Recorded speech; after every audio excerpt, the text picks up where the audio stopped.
What is up, Homebrewed Christianity listeners? This is Trip. And this is Nathan. And that is Nathan. That's what I'm talking about, Nathan. And we are just excited because, you know what? Homebrewed Christianity works very hard at getting a wide range, a diversity of theological voices on the podcast. And something we've been succeeding at recently. Oh, man, there have been so many voices. Yes, that we're getting more like evangelical theologians to say yes. Yeah. People keep asking, Trip, why don't you have them on? I'm like, look, I think we might be guilty by association.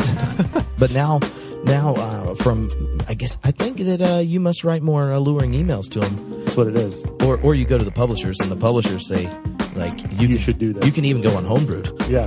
So I say that just to let you know, we have a stack of different interviews coming up. And this week is Kärkkäinen, or Dr. Kark, as they call him at Fuller Theological Seminary. And Josiah, who's a member of the Homebrewed. Yeah. Or is it Josiah? I always get it. I'm not sure. It's sorry, just let us know. You could tweet at us. I'm sure he's going to. Yeah. But he can't be mean because he was like, could you interview the Karkinator? Because he's Karktastic. I don't know if he said it that way at all. Remember the Kraken from the Pirates of the Caribbean? I just, for some reason, that's what the visual I always, when I look at his name. Oh, really? Yeah. You want to know fun side fact? When they were filming the third one, they were filming it right off the coast over here in Palos Verdes, where my office was. Oh, and one day at lunch during church, I'm leaving a meeting, going back, going to grab some food real quick, and I'm like, I'm just going to go in the grocery store and get a salad. Well, I go in, and Johnny Depp is there with his entourage, but he has all the headgear. The hat and the dreads and the beads and stuff. It's very much who he is, but he's rolling out with his posse, like 3 or 4 of them. He has all the headgear, but then just like a t-shirt and surf shorts. And I'm getting in the car and realize there's this big black Escalade type thing, and I'm like, wait, is that? And he goes, yep. Wow. And he's getting in. And I don't know if he does this just for people to tell the story, but he was getting in his thing, and in the back they had some food and 2 jugs of liquor, like big handles of rum. And I was like, this is crazy. So I texted Alicia and was like, I just saw Johnny Depp. And she's like, oh, I want to go see him. I was like, no, it'll ruin our marriage. Anyway, Kärkkäinen is not related to Pirates of the totally Caribbean. Different, separate from that. And but he's been working on a multi-volume systematic theology, and we talk about what it's like to do systematic theology, what it's like to do theology at Fuller, which includes such a big diversity of the church, from Pentecostal, charismatics, different evangelicals, Reformed, to more open type theism, all sorts of different things. We might have gotten sidetracked about our shared love for Wolfhart Pannenberg during it, but it's a great interview. There'll be links to all of his books on the blog post. So if you go to homebrewedchristianity.com for this, you'll get links to his gear, and you can go check it out. But like we have like a whole host of new episodes coming your way. So here's the thing. After the episode, Nathan and I will let you know a bunch of stuff that's coming up here at Homebrewed Christianity. Like we have a beer camp in January. We're doing a new thing called Epiphanation in January. Oh, it's going to be off the hook. Oh yeah. So we're going to do in February. I'm going to be in Cincinnati doing a live podcast there with our friends at the Hive, and I'm going to be speaking at a church with Adam Clark in Cincinnati. You got to get some chili while you're there. I'll do that. Skyline Chili. We're going to be at Progressive Youth Ministry in March, and we're gonna be telling you some information about a giant spring photo project that Nathan is going to be helping organize as part of his work here at the Hatchery, dealing with disability and art and all kinds of stuff. So all that will be after the podcast. So just check out there and listen. Before we jump in, the one thing I want to tell you is that you should definitely check the podcast at Christmas, because we have a little special Christmas gift that will be available that week for your downloading pleasure, and you don't want to miss out. No. So do it. Make sure you check in. It'll really help your flights or drives back and forth to where you're going.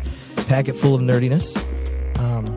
So but before we jump in to this podcast, I just want to tell you that Theology Beer Camp, which is coming up very, very soon on the 19th to 21st of January here in Los Angeles. I was just talking to the chaplain of fermentation which is people say, like, how are you doing a theology beer camp? And I said, well, we're going to get a lot of theology podcasts, and then we're going to get lots of amazing local craft beer. And he was giving me an update on a whole host of breweries that are going to be there. Eagle Rock. They have the best dark mild I've ever had in my life. It's so wonderful. It's going to be there. 3 Weavers, King Harbor, Mumford, Pizza Port, Artifacts, Chapman Crafted, and there's 3 more. But that's just a taste. That's called the teaser. That's the tease. So if you're saying to yourself, that sounds wonderful, I want to nerd out with my Geek Out in the sun on January, then go to theologybeercamp.com and get your ticket. The ticket includes like 3 different meals, all your beer, tons of amazing stuff, including like all of your beer. Yeah. So, that alone is totally worth it. So you should go check it out. And if you go and you get your ticket, like this week or before Christmas, and they use a code, Blitzen for Jesus. Blitzen for Jesus, but it's Blitzen like the reindeer. The number 4. The number 4. Jesus. You use a code, and you're going to get a very significant discount in honor of JC. Because it's his birthday. Absolutely. So if you've been thinking about going, go right now. Because if you type in Blitzen for Jesus, you'll get $100 off. Absolutely. Why wouldn't you do it? Yeah. Because like when you're thinking about holiday cheer and fitting in the holiday cheer, you think Blitzen for Jesus. Blitzen's my favorite. I know. I really feel like he's underrated. Yeah. But anyway, here we go. Kärkkäinen. They're going to be talking about some systematic theology, and it was awesome. Enjoy. Why don't you let everyone know exactly how you become a theologian from Finland who ends up in California? Yeah, exactly. Yeah, I mean, like I said, I was born and raised in Finland, which, by the way, literally means that the name Finland literally means the end of the land. So it's quite remote in that sense. I had already started my fledgling academic career as I was in my 20s because I did my first master's degree in education and philosophy and was already beginning to pursue graduate or postgraduate studies in education. And I have been being Christian for a while. I felt a call to deepen my theological understanding. And so instead of going to the University of Helsinki, which is the standard default place in Finland, I ended up doing one of my master's degrees almost 30 years ago at Fuller. I'm a Fuller alumnus, and that kind of set the tone for meaning myself and my family's life. When we went back to Finland, I resigned from the secular university position and did a couple of years of pastoral work, and then we were sent to Thailand. I taught theology for several years, and we lived there. And at the same time, I began my doctoral studies, not anymore in education and philosophy, but in theology at the University of Helsinki. And during those years, we were like living between Finland and Thailand. I was again came back to the U.S. to do my postdoctoral work with the Benedictines, the Catholics in Minnesota. And so that was the guy. So I had already been twice in the U.S. and in 1998, when Miroslav Volf left Fuller for Yale, there was an opening, and I was advised or encouraged to send in my application, and that's why. So a long story short, or short story long, either way. But I mean, I never planned. I would take it more natural to be teaching in, or I always wanted to perhaps go back to Thailand and continue teaching, but things changed. So when someone hears your story, they are going to hear connections with all different parts of the church.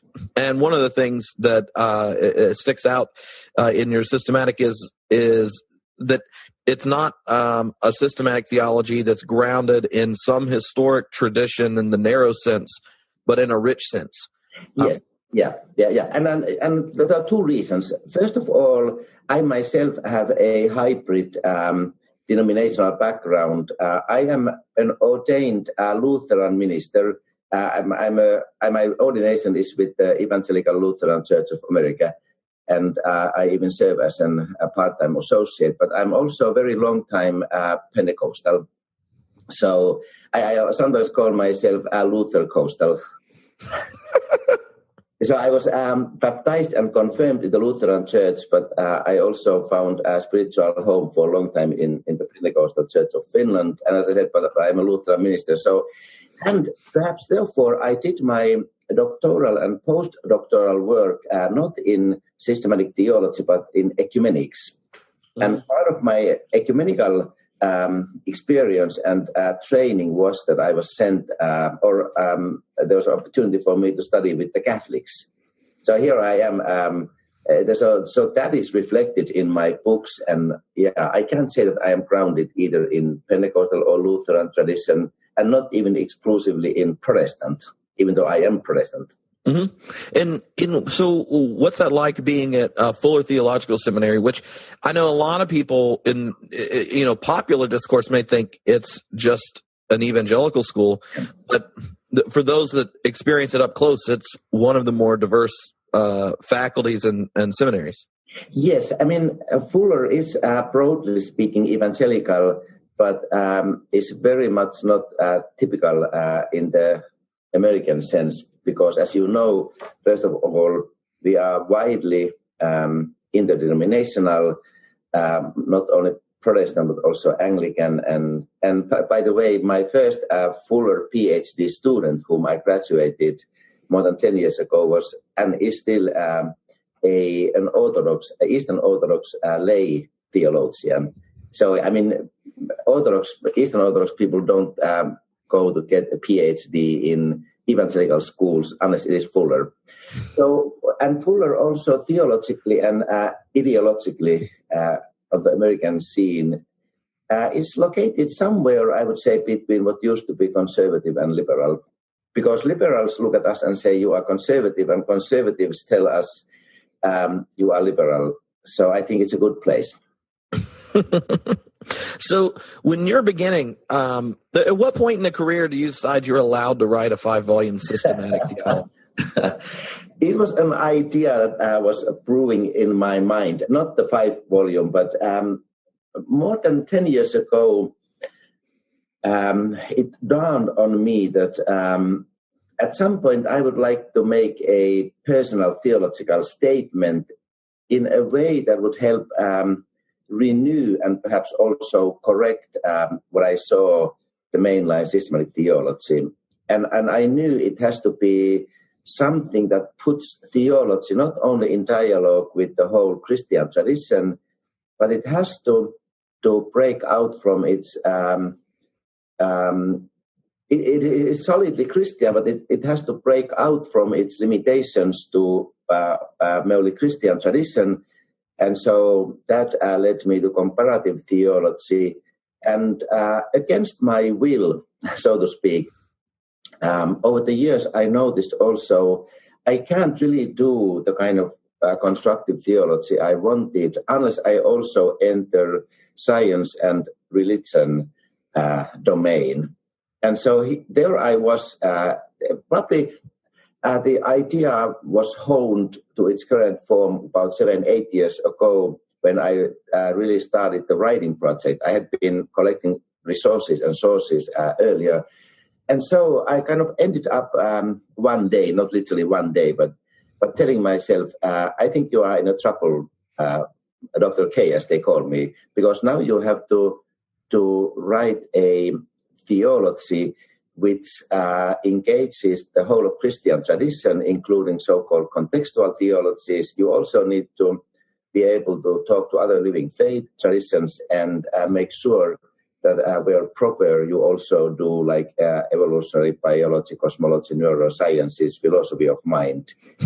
And when I went to talk to the publishers, and I wanted to my preference was to go to a publisher, something like Erdmann's, which is because I want to locate my book series in a kind of major publisher which is read, or the books are read both by Catholics and Protestants and Anglicans, and which wouldn't be kind of labeled either liberal or conservative or, say, exclusively Catholic.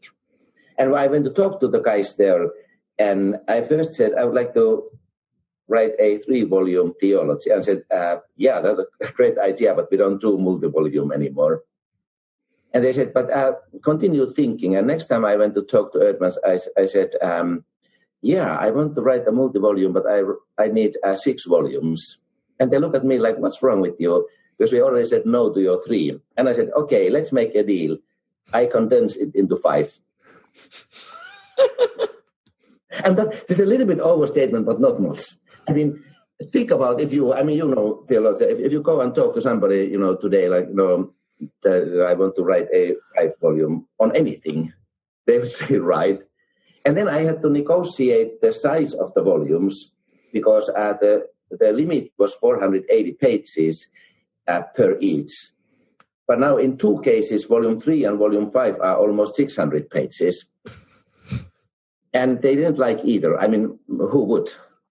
But I said, I need space, because space as in printed space, because my canvas is so vast. So that's so the 5 volume just happens to be a historical coincidence. It could be 3 or 6.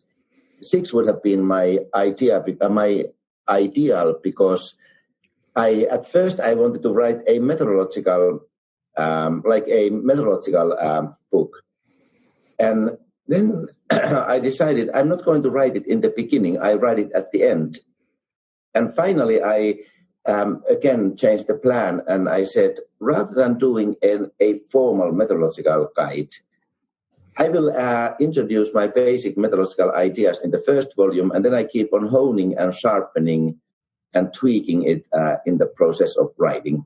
Mm-hmm. In one of the images that you use throughout in thinking methodologically is hospitality. Yeah.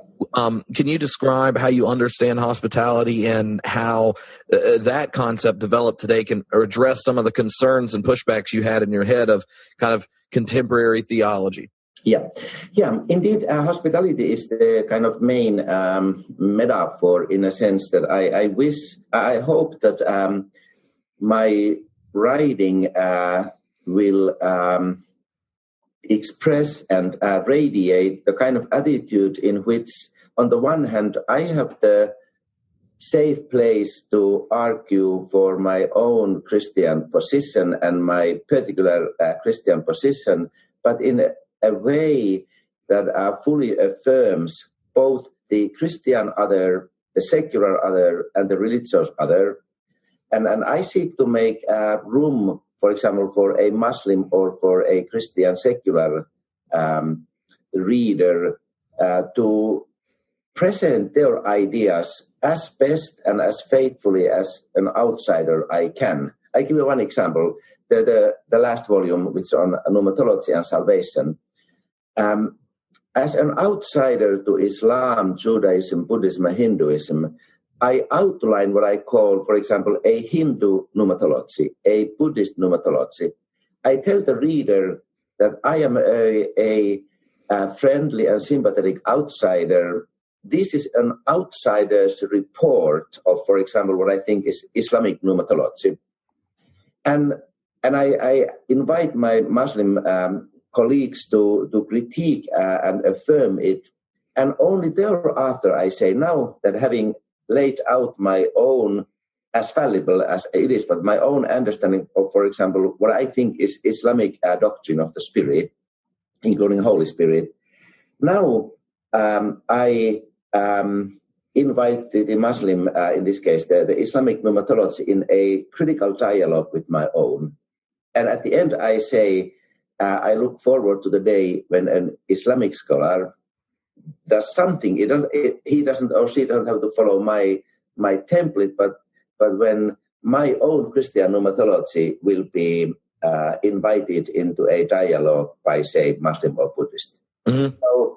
So yeah, that is very important to me, because I am not doing comparative theology in an apologetic sense, nor am I doing, for example, science, religion conversation in an apologetic sense. I just think it belongs to the nature of systematic theology as I understand it, but it has to be done in a way that fully affirms the other and yet gives you an opportunity to argue for your own position and then be subject to critique.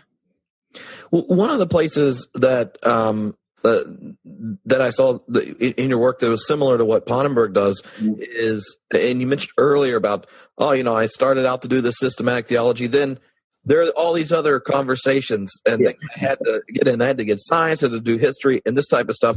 And in his systematic, he talks about the need for theologians to not just address the questions in up front of their systematic and then go on doing their doctrines, but to include the questions in the process of doing theology.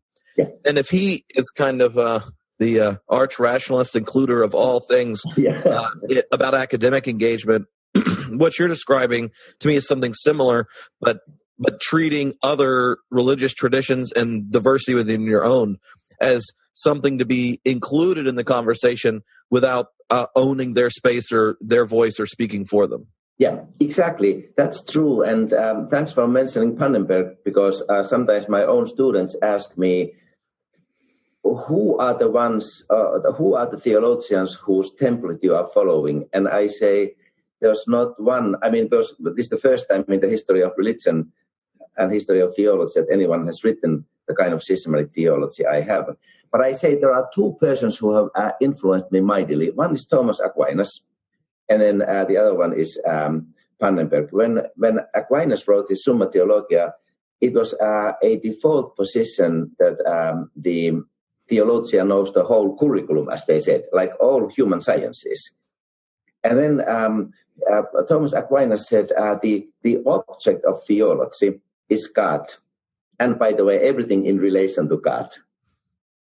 And that template was adopted by Pannenberg, who says that, for example, even though he never, Pannenberg himself failed to follow his own precepts.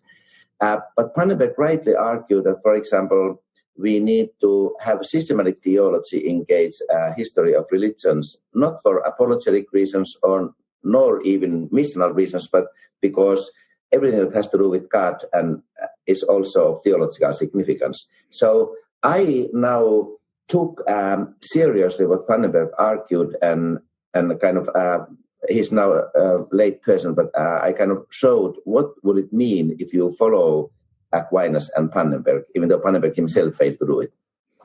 Mm-hmm. Well, and Pannenberg, in one sense, did the same to Barth. Barth was like, all theology is eschatology. And Pannenberg's like, well, you said that early on, and then you're quite a few volumes in here. Exactly. Good point. Very good point, yeah. So one of the things that is contentious around each of these issues, and let's talk about kind of religious pluralism first. How does someone deal or reframe the way Christians have dealt with the religious other? I mean, I think we're doing better ecumenically at not drawing the bounds of God's embrace in Christ between other Christians. Yeah. But there's this kind of normal typology of being an exclusivist or an inclusivist and pluralist. And that's problematic, I think, for lots of people in every position. But how do we constructively go forward? Yeah, a very good point. I first say amen to what you said. I myself did many years at Christian Theology of Religions, including writing textbooks and doctoral seminars and classes. And I'm not saying it was useless. No, it wasn't. But I soon realized, and because I also lived in and I taught in a multi-religious environment in Thailand, and I also happened to be fluent in Thai, so I was also able to study Theravada Buddhism in the Thai context. So I found out that no amount of abstract formal reasoning concerning theology of religions will get you very far.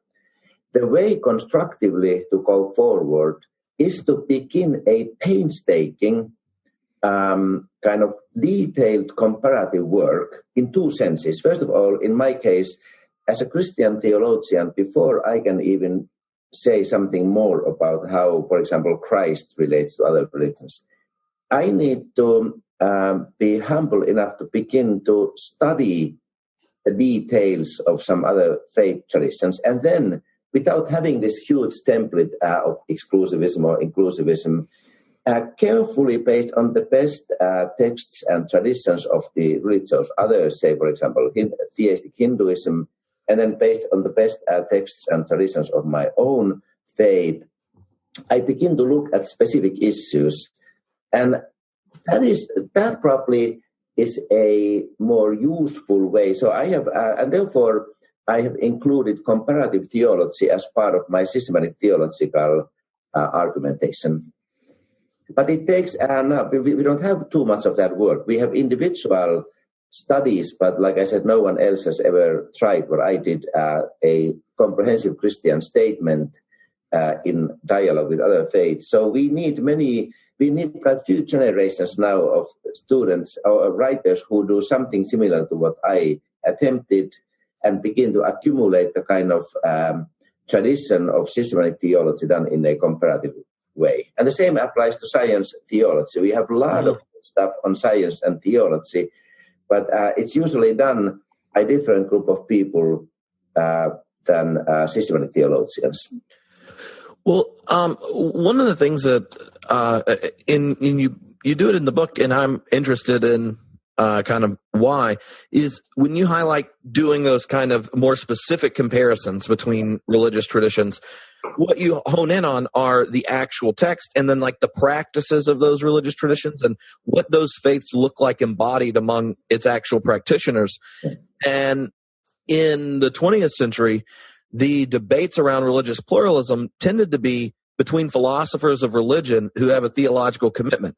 So if you were to go back 50 years, and Philip Clayton's my advisor at Claremont. Philip is a dear friend of mine. So, back then, if we had, before you and him were at Claremont and Fuller, the Fuller versus Claremont argument would have been between two philosophers of religion who had a full account of religion that is already dividing people up before you've talked to one person or read a text. So at Claremont, you would have had John Hick saying, hey, look, if I'm a philosopher of religion and now know that everyone's equally right and equally wrong, and we got a mountain and you're all on a different part, but if you get up into the misty part long enough, then you'll all be hanging out. But I can't tell you exactly because it's real misty on top.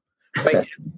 And that is a philosophy. I mean, so both your concern and Phil's concern are both on the, let's look at the actual texts and practices. Hanging out, he has students. When you get together with his PhD students, half of them are in other faiths, and he is insisting that they attend to the specifics and practices of their religion. And he's like, well, how else could I be a good Christian theologian unless I learn with them? Yeah, so that place where y'all cross, I think, is a new place and a real generative one compared to where we've been. Yeah, exactly. I just affirm what you said, and at a footnote. When you get a copy of my third volume, do you know who endorsed it? Phil Clayton. He wrote a very generous endorsement. I've learned from Phil and others. But again, so I just go farther in this very detailed engagement of particular texts and practices. Yeah. So where is the uncomfortable part for the your students from more evangelical upbringings that may have got a kind of an either or clash of culture, civilization, religions account, and then you're saying, hey, I don't know, since Abraham, hospitality was kind of the thing we're supposed to do, so why don't you get to know them long enough? You mean to witness to them? No. This isn't what I'm asking you to do right now. How do you describe and invite people into that type of hospitality of engagement? Yeah, very good question, and I will begin to address it by, again, giving a particular example from my own teaching life. As you may know, alongside Fuller, I also teach at the University of Helsinki.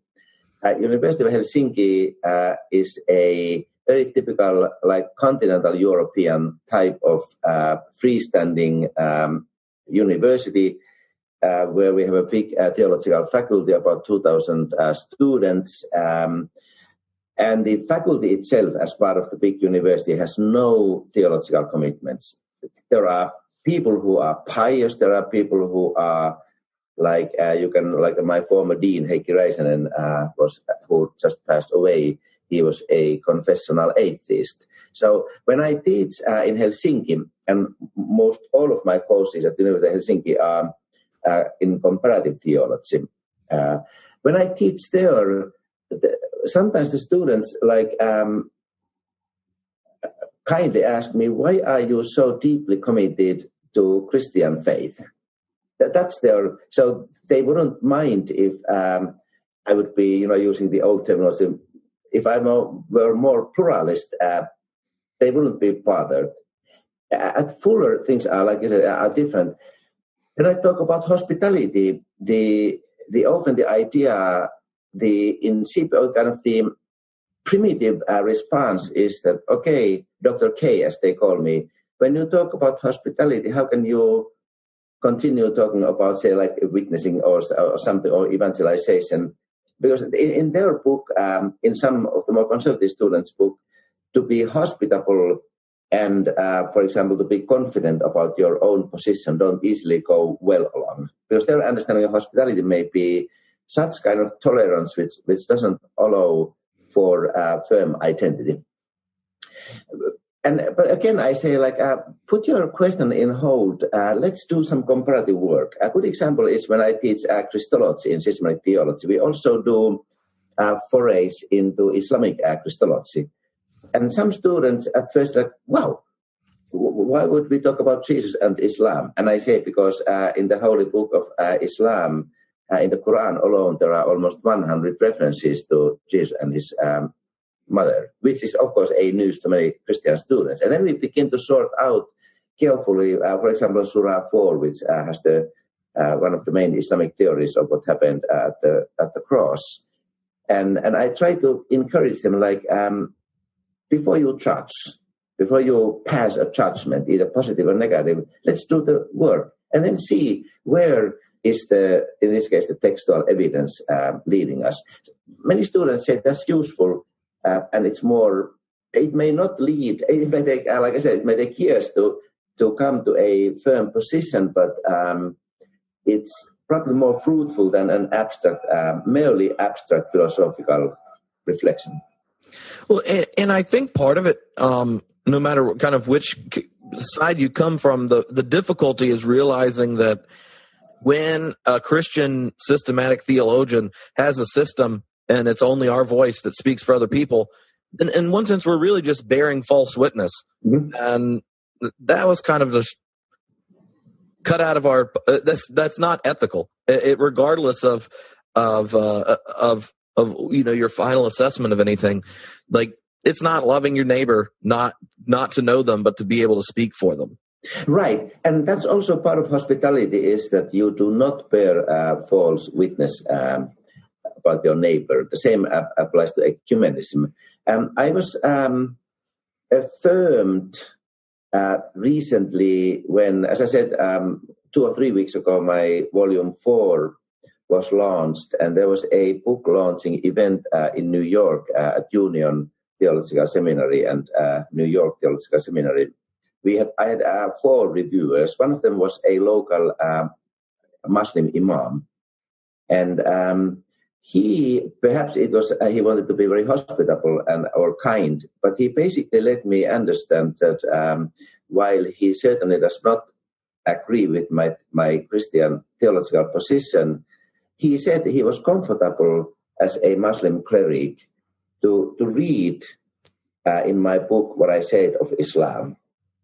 And I took that as a great compliment. And he was able to to do what I want myself to do and others, namely, when somebody writes about Christianity, I, as the one who affirms Christian faith, has the right to judge if it is fair. And if it is fair, even if the writer may critique it, I take it. So that is one of the virtues of hospitality. You try to present the other as best as you can, not like in our current politics where even the best deeds of a politician by the opponent is always twisted or tweaked into the worst possible. It's also the basic rule in ecumenics. Mm-hmm.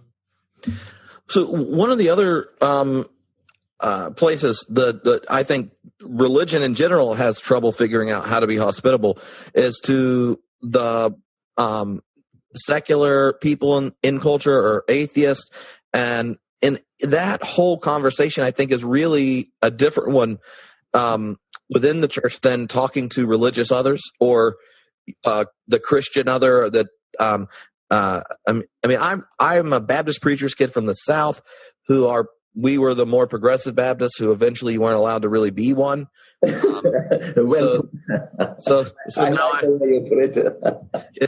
eventually you end up, with the Disciples of Christ or United Church of Christ or some free church movement where you aren't checking private parts for ordination. But like in that situation, I remember experiencing, at least in the South, there being a real difference between how our responsiveness to like our Jewish neighbors or Muslim neighbors than our atheist neighbors. And that's even different than it is when I'm in Los Angeles. And I'm sure it's different here than when you're in Helsinki. Yeah. But so what is it like to then do systematic theology hospitably when even that dynamic isn't part of a historic tradition, right? Yeah. Like there aren't like foundational texts to go wrestle with to understand atheism. Yeah, exactly. I think you are pointing into a very important aspect. And if I critique my own writings, if I were to have an opportunity to begin my work again, I would have taken secularism and atheism or neo-atheism more seriously. I have dealt with it, and if you look at my second volume, there's a fairly detailed discussion. The same is also in my third volume when I talk about, I developed a fourfold typology of secular naturalisms. And in my fifth volume, which is on the church, I adopt secularism as as my fifth dialogue partner. But still, I didn't know enough, and I was not mindful enough of the need to go deeper into secularism or naturalism, atheism. And I want to do two things. I want to avoid, first of all, I want to avoid, or I don't want to say what I hear sometimes people say, namely that secularism is another form of religion, kind of.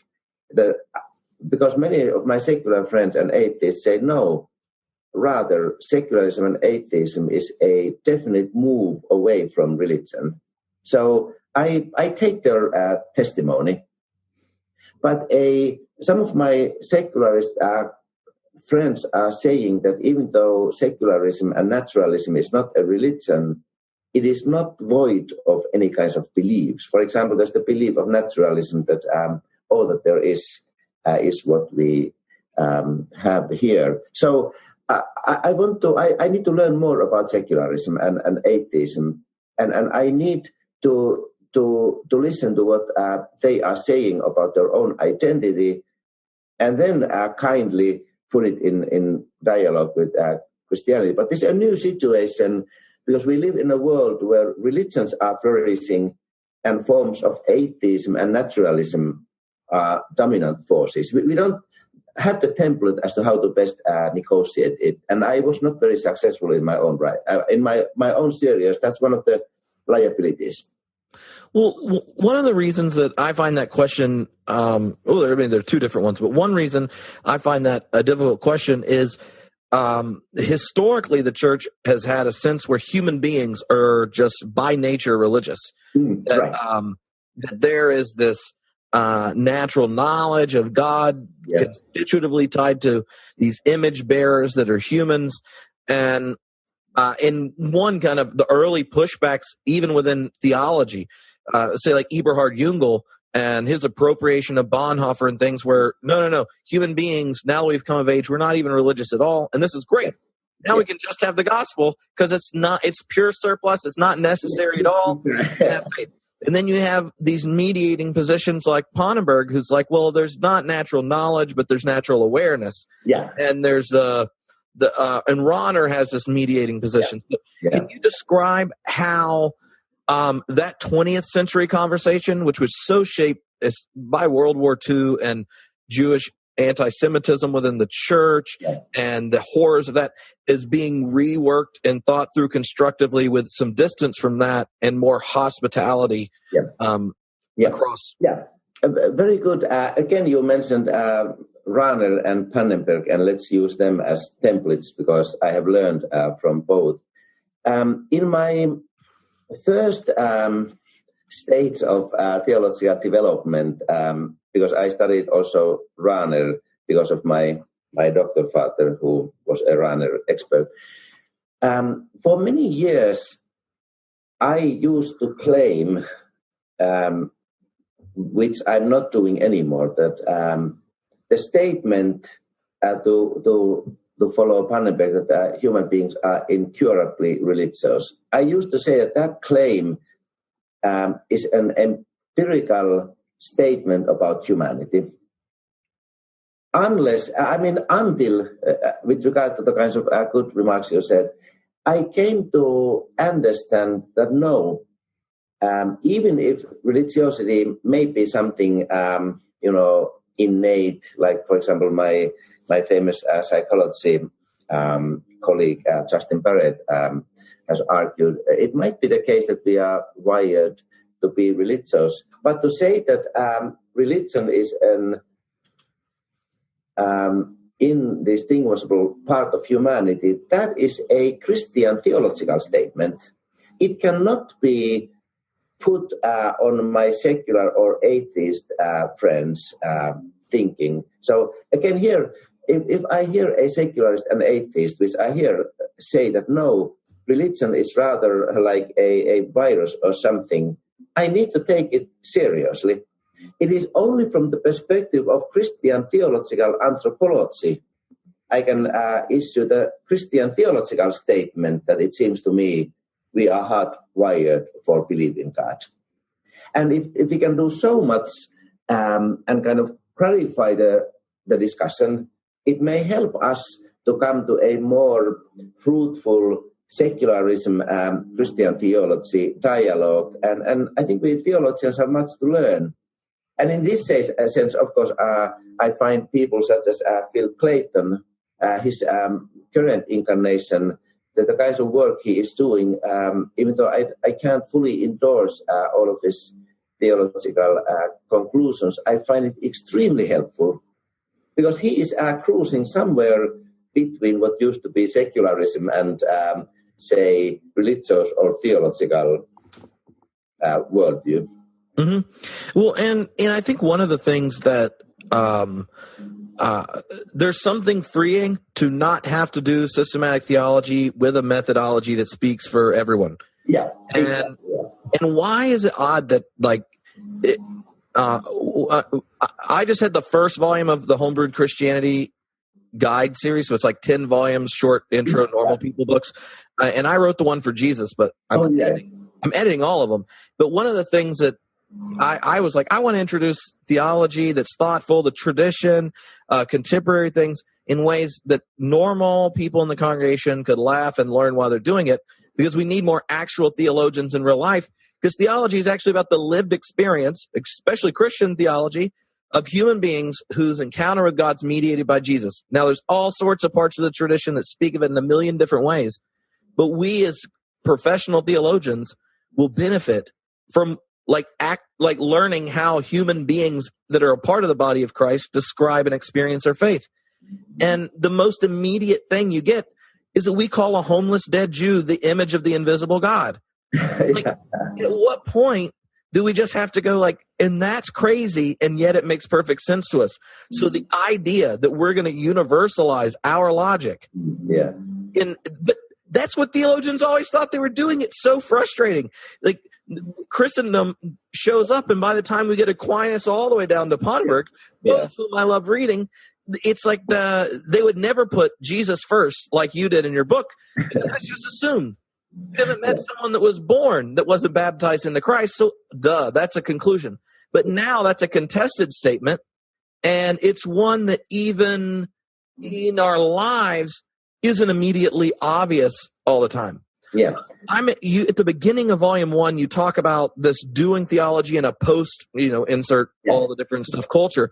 How would you describe the nature of faith shifting when we have like scientist criticism of faith, historical, cultural, social? We even are, whether we know it or not, everyone's like secretly Freudian and Marxist a little bit, and we all know false consciousness. Because you and I are having this conversation, we could be thinking, oh, look at this. 2 super smart, educated people having a conversation about this homeless dude. So they can keep it going, keep their jobs, and probably make their mom happy who's really proud of them. And they can't just admit it. We think these things. So like, how does this new situation change in recognizing the sneaking suspicion you never can leave behind, and an awareness of the absurdity of kind of these initial statements about a homeless guy? Yeah, very good. I make 2 disconnected, but hopefully some were somewhat relevant statements. First of all, having said that Aquinas and Pannenberg are my guides, I also have to say how much I am not following them, because even Pannenberg, let alone Aquinas, is guilty of just what you said. Namely, Pannenberg believed that he doesn't even have to talk to Christians from outside Europe, male theologians, because Pannenberg believed that he is issuing some universal statements which can all be maybe ornamented and colored by theologians from other traditions, but he was totally blind to his locatedness. And so, and that brings me to my second point. Something that is very useful for us systematicians is what is called here in the US either popular theology, and in England empirical theology, where you go, for example, to the Presbyterian Church, and people who in their hymns and Sunday school classes learn Presbyterian doctrine, and then when you interview and live with them and ask like, okay, so what does it mean to be a Presbyterian living in, say, North Hollywood? Their beliefs are all kinds of, heretical views, or they might be all those views, but sometimes we have this growing number of studies who are showing that what Catholics, what Pentecostals, what Presbyterians believe at the grassroots level only distantly is, related to what they hear from the pulpit and which they read in their books. But that is the way Christian theology Christian church has always been. Christians have always been located, culturally shaped, religiously shaped, and now in the beginning of the 3rd millennium, when the church is all over our globe and otherwise, so we have to talk about Christianities, which still owe their roots to the Bible and Christian tradition, but which are vastly different. And one example, if I take from the Lutheran tradition, you can't believe how different is Mekane Jesu, the Ethiopian and Tanzanian Lutheran church, which the world's largest, from, say, the Church of Finland in Finland or the Church of the Lutheran Church in Brazil. Mm-hmm.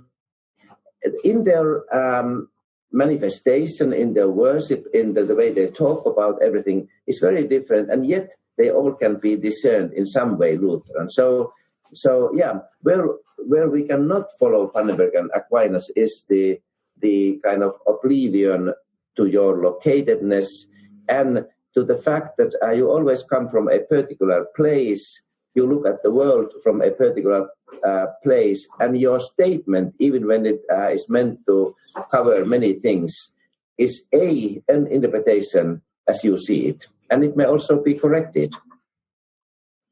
And I think there's a sense where the church is historically, it's fluctuated, but there's always been an insistence on affirming the humanity of the believer, the humanity of Christ, and that means a multiplicity of voices witnessing to the Christ. That, like, even the canon itself that has at least 6 Christologies in it, and they're non-Trinitarian Christologies. It would be odd to find out that we have finished systematic theology to the point that now Mark's Christology is too low to be orthodox. Yeah. Or that John's is not properly Trinitarian because it misses the role of the Spirit in relationship between the Father and Son and only gets its missiological role. Or whatever, you can imagine these happening. And yet sometimes the church wants to take the Lutheran confession at one point or a creed at one point or whatever and go, now read from these lenses, find that there and bring it back. And us as ministers or theologians end up doing that same power move of interpretation in our sermons. Like we'll exegete a text, tell everyone what's there, how they feel about it, and here's how you do something about it, and take it back. And one of the things that the metaphor of hospitality in theology, I think, challenges us is, what would it be like if we actually let the canon have diverse testimony to the risen Christ? What would it be like if leaders in the church, that we let everyone's voices speak for themselves? Because what faith is in reference to is the living Christ, not like the creed that's on our wall or what was in the hymnal or what the minister said. And like if Christ is present among the body, then we don't need to be the ones that are always cutting people off and creating boundaries and that kind of thing. But then you immediately have some test case in your head of someone who is so far out of the mainstream you get uncomfortable.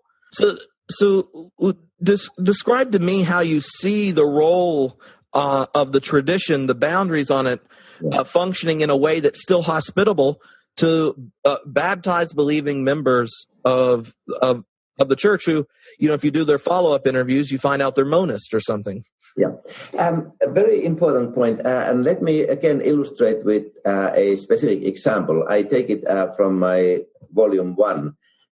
One of the chapters in part 1 in Christology is titled something like the relative value of the Chalcedonian,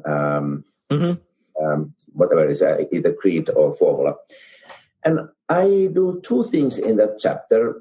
I am telling to the reader that, first of all, I will not begin my discussion of Christology from the creeds.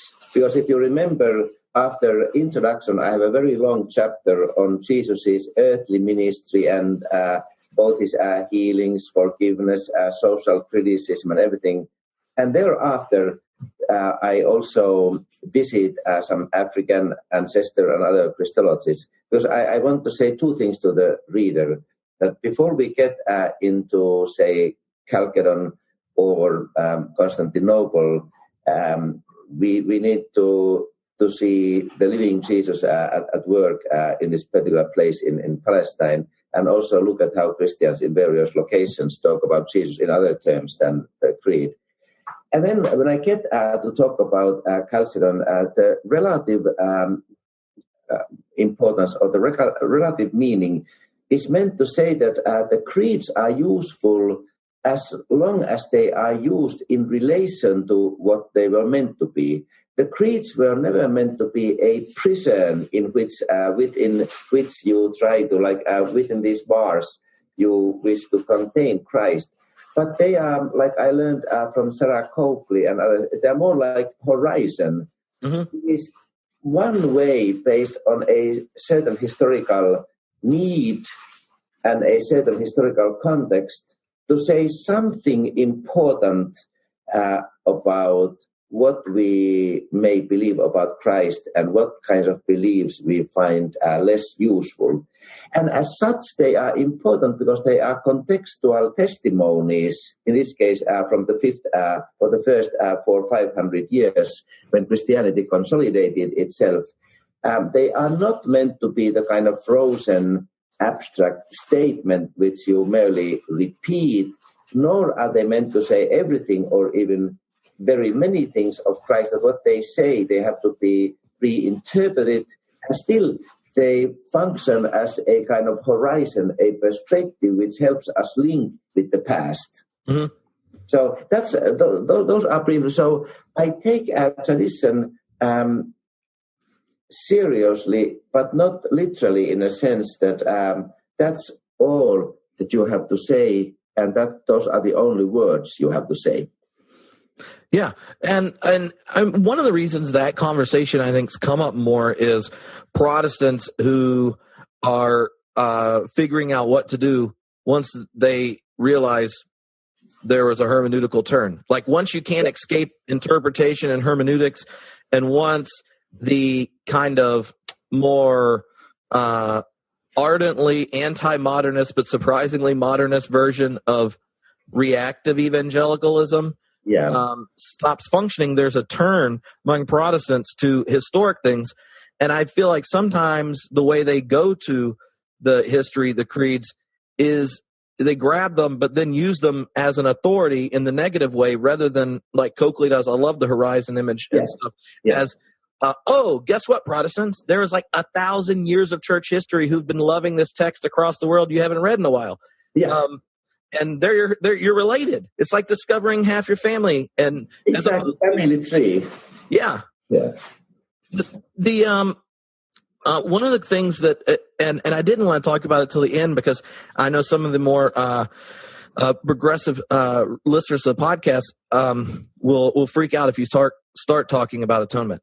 I know. But I actually really liked it being at the front of the systematic, but that could just be I like Christology a lot, and that's what I'm writing a dissertation on. So, but can you describe how, with this understanding of hospitality and this engagement that you're engaging in with comparative theology and listening, all this type of stuff, how do you turn back to the doctrine of atonement and salvation in ways that the ones you've been hospitable to have impacted it? Or what patterns in the past, after hanging out with a religious other, do you go, that's probably not that helpful? Yeah.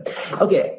Again, this is an extremely important topic, and let me say a few things. First of all, even though you may find the term atonement in my index, I wanted to rephrase or reconceptualize it and use as an umbrella term the term reconciliation, because atonement, as it is used in Christian tradition, is often understood technically, it is often understood reductionistically, and as a way of dividing various kinds of Christian traditions. And when I say reductionistically, one of the big liabilities of traditional atonement theories is that they only concentrate on one part of Jesus' significance, and that is a few last days of his life, and on the Protestant side, mainly his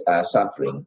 What I want to do when we talk about reconciliation is, first of all, to remind my religious friends that all religions have a vision of bringing together something that has been sundered apart, be it like cosmos and individual, or God and the world. All theistic religions have a vision of how to mend a broken relationship. Mm-hmm. And that's about reconciliation. And therefore, I mean, reconcile, it's like a diplomatic term. That's a good metaphor.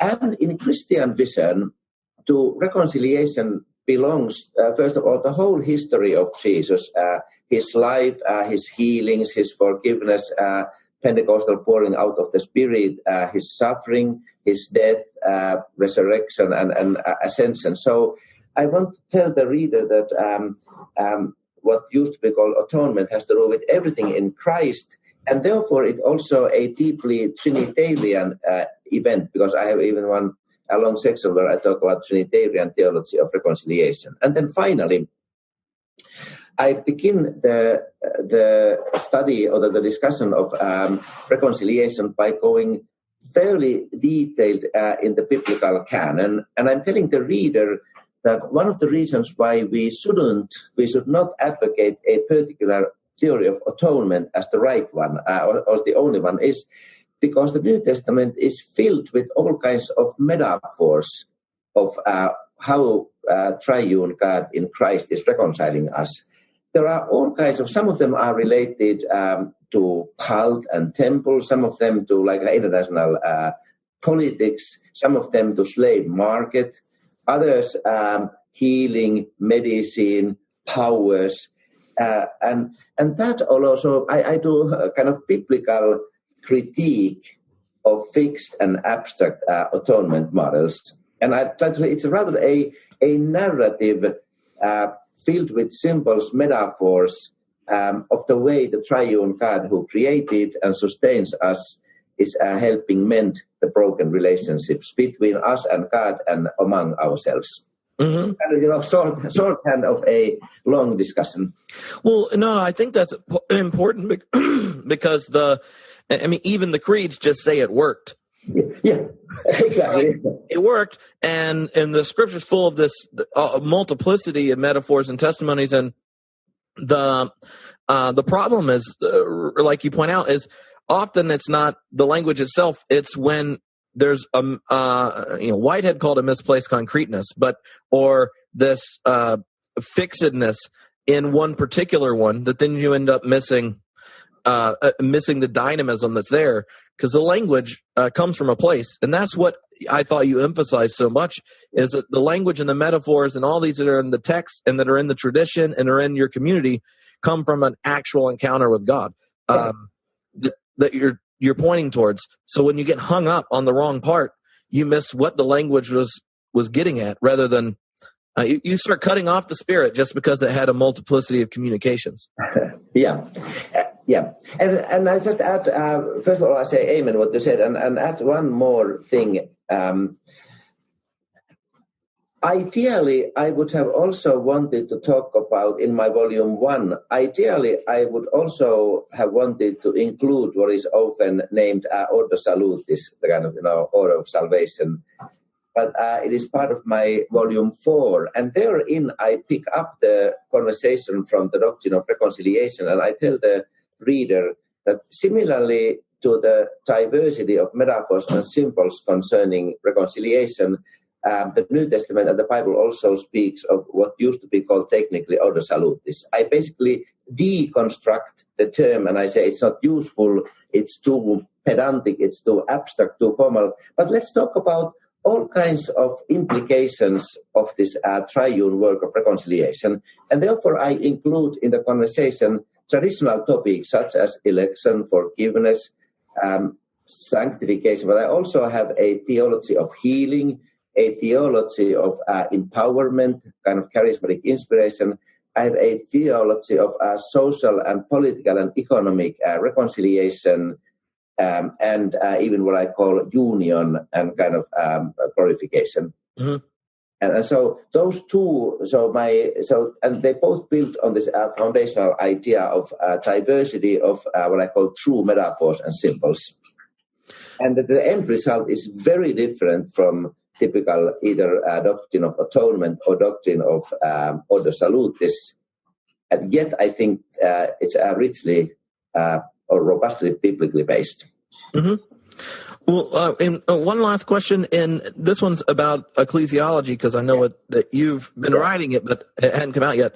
The way you emphasize reconciliation and its kind of multiple facets, it has me anticipating like a section called The Embassy of Reconciliation or something like that, where this hospitality practice you've been bringing up has a defining role for us as the body of Christ, the ambassadors of reconciliation.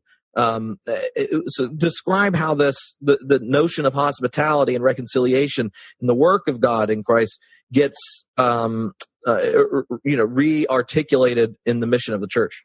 Yeah. First of all, I define in my 5th volume, like I said, it's already in pipeline, so I've already written it. I define, in keeping with much of contemporary ecclesiology, I define the church as mission, as a sent community. And I outline on the basis of my kind of multiple or diverse view of reconciliation, I outline 6 or 7 tasks of the 6 or 7 dimensions through which this sent missional community lives out its own calling. And one of those has to do being an agent of reconciliation between, in terms of human relations. I even talk about peace building and about forgiveness between people groups and even in international politics. So those all go back. I systematically connect them to my talk about reconciliation in Volume 1 and also in Volume 4 on this soteriology. And I end my whole 5-volume series and the talk about church in a longest chapter, which is on living out the missional existence in a hospitable, hospitable living with the religious and secular other, where first of all I outline what is my current understanding of how, or what is in my understanding, what is the vision of community in Islam, in Judaism, in Hinduism and Buddhism. And then I show what are some of the ways that a Christian ecclesia may relate hospitable, for example, the Islamic Ummah. And then I kind of widen it into also what might be the implications for the peace and even the peace of in the world. Mm-hmm. Well, thank you so much for taking the time to talk. It was a complete treat, and hopefully we'll get to do it again when I finish reading all the books. And next time we can do it in person, since we live in this city. Absolutely. And thank you so much. I appreciate a very inspiring conversation. I wish other podcast persons feel similar to you. Congratulations, dear podcast listener. You made it all the way through the episode. That's quite a feat. I know. We have like a 60% completion rate. That's pretty good. On the places you can track. It's twice as high as your normal podcast. And this is where we tell you stuff that's coming up. If you want to be or are a member of the Homebrewed community, which you can join if you head at homebrewedcommunity.com, then we have some fun stuff coming up. First, we have Epiphanation. Like, I'm literally going to talk to a series of you for 3 hours about whatever question you want. I mean, some of them are nerdy, some of them are life questions, some of them look like they just want to argue with me. They're just provocative. But we're going to do tipsy theologizing with members, and so you can sign up at the membership page, or there's an email with info.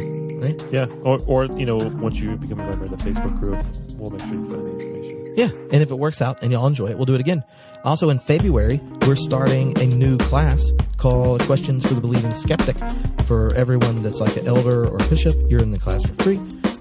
This is a 4-week video class I'm doing with Barry Taylor. We're going to turn it into a book.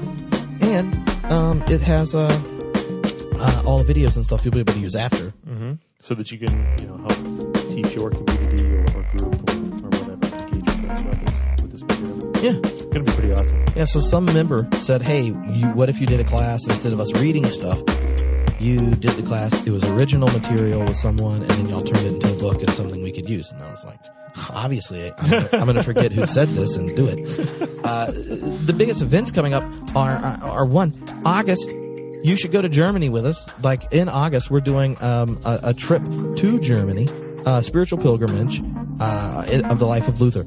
And if you want more info, you can go to the website, or you can text the word Luther to 44222 in the United States. 44222. Yeah, 44222. The word Luther. You'll get information about it. It's going to be a blast. I'm super excited because... When's the next time you're going to be able to go to Germany for the 500th anniversary of the Reformation? After they invent time machines. Exactly. And who knows when that's going to be. But then, if it was a time machine, you would just go to the Reformation. Right. So this is really a one-time deal. Yeah. And so it's a spiritual pilgrimage. We'll be nerding out, thinking, reflecting on our faith, and all that kind of stuff. Check it out. Theology Beer Camp is happening in the city of Los Angeles, actually Redondo Beach, on the 19th to 21st of January. Yeah, go to theologybeercamp.com and you can find out more details. If it's not even Christmas yet, you can use the code Blitzen for Jesus. That's right, Blitzen, the number 4, and Jesus. Blitzen for Jesus is a discount code, and you save yourself 100 buckaroos when you get Blitzen for Jesus in the discount code for Beer Camp. What are some of the things they can expect from Theology Beer Camp? We're going to do theological tailgating. We're going to have like 7 different theology podcasts there. We're going to be doing a screening of something that's going to go public that I'm not allowed to talk about and encounter. We're going to have an IPA battle. We're going to have a giant 90s karaoke fiesta with a live band. We're going to, cornhole tournament. Mm-hmm. We're going to have a delicious taco time. Yes, we are. Multiple happy hours, like 10 different breweries. The best thing. Tasting. Yeah. All the beer included in the prices. Yes, that's what I'm talking about. So if you are coming, you should check the Facebook group to make sure you find partners for staying in hotel room, cut down on costs, and all that kind of stuff. If you haven't come yet, then join, and then make sure you get in the group. That way you can cooperate with people and move around. And then I also found this out today. I worked it out so that everyone that comes has a code, and you get 2 free Lyft rides. Oh, nice. So if you're coming and you won't have to really drive anywhere after you're here. Yep. You can use the code to get from the airport there to here, and which is on the way back. It's like 20 minutes if it's at the right time. Yeah, and then you don't ever have to rent a car or drive anywhere. Perfect. It was kind of nuts. And so you'll get an email if you're coming with the info of how to get, to get the free rides. I'll be in Cincinnati, February 10th to 12th, doing different things over those days. We'll be in Progressive Youth Ministry in March. 8th to 10th is PYM, Progressive Youth Ministry. The 7th is the Theology Nerd Boot Camp pregame. And we're going to be talking about death, dying, finitude, anxiety, all the things that freak you out when you're an adolescent. Yes. And we're gonna look at them theologically. We're gonna look at them. Easily the most useful session in the whole thing. Yeah. I mean, it's basically careful theological reflection on your impending death, the shock of meaninglessness, nihilism, and the like, and what it's like to join the kids as they realize that from ash they came, ash they'll return, and all the problems you get, you inherit from your ancestors. So it's going to be a blast. As big a blast as talking about something. But if you are, a youth minister or someone that just is like thinking about death and dying, which there's nothing wrong with that. No, it's not. It's not. Then you can check that out. The last thing just to say is the 3rd book in the Homebrewed series just came out, The Homebrewed Guide to God. So if you don't have it, you should get it. Homebrewed Christianity Guide to God. Everything you ever need to know about the Almighty. Eric Hall wrote it. It's hilarious. He's going to be at Theology Beer Camp. And in it, get your book signed. Yeah. And on top of all that, like you can help me pay off my student loans when you buy the book. Like, be generous. Yeah, buy 10 copies. You can go to homebrewedguides.com and get the whole series, or you can order the book there. Get it at Amazon. Leave nice reviews if you have it on Amazon, because it'll really help Eric feel better about himself. And thank you so much for listening, supporting the podcast. And people say all sorts of nice things all the time about it. But if you're trying to find me, I like to Twitter. The easiest way to find Trip is to Twitter. I am horrible at checking all the emails that I get. But at Trip Fuller on Twitter, easiest way to find me. Don't message me on Facebook. I hardly check those. And when I do, I find out I've ignored people I didn't want to ignore, so don't take that personal. But Twitter, like every he's on it right now. Yeah, I check. He's live tweeting this podcast, the outro recording. Yeah. So the last thing I wanted to say is you can give them a hint, and then next time we'll be sending an email soon. But for people that might be interested in being a part of the photo project. Yeah, so this is a project that I've been developing over the last year, where church communities, faith communities are engaged with people with disabilities in their local community and reaching out to them and providing a way for them to connect with the wider community. I found that most people with disabilities are kind of ignored or left out of most community events. So this was sort of a way of trying to bridge that gap and make them a little bit more visible for the community. So this is an art walk project. The group goes out, takes pictures in a park or architecture or something like that, and then we blow up the pictures and frame them and have a little pop-up gallery and invite everyone in the community to come. And it's been really fun, really successful. We've done a number of them in the LA area, so I'm going to have some information about how you can do something like that in your community and help spread the love. Yeah, so the idea is to get anyone that's interested in your faith community doing something like this. We're going to have a special series of interviews around theology and disability. Yeah. Nathan has made all sorts of resources to help you do it. It's going to be so easy. Yeah, he's done all the hard work for you. He's done all the hard work, and this is an issue the church doesn't do a great job dealing with. So if it's something you've thought about dealing with in your congregation, then either you take up the leadership or talk to the ministers and stuff, and then Nathan wants to help you do it because it's important for him, for his actual graduate school program, to test out doing these things if he's not there running it. So you'll get all the resources. He'll talk to you before and after it on video, and even help you use the content that the participants make to best share it and provoke conversation in the community and things. So not doing it is a poor life decision. Absolutely, you should totally do it. Yeah. That was the hard sell. So anyway, you'll get more info soon. Just wanted to put it out there, and also if it's something you're already interested in, then holler at us. You can find Nathan on the interwebs as too. Yeah, Nathan loves tree on Twitter. Yeah, I ran out of characters, so it can be trees. Well, it's one single tree. It's a single tree. Nathan loves tree. It's actually Treebeard. I'm not a tree, I'm an it. Anyway, peace out.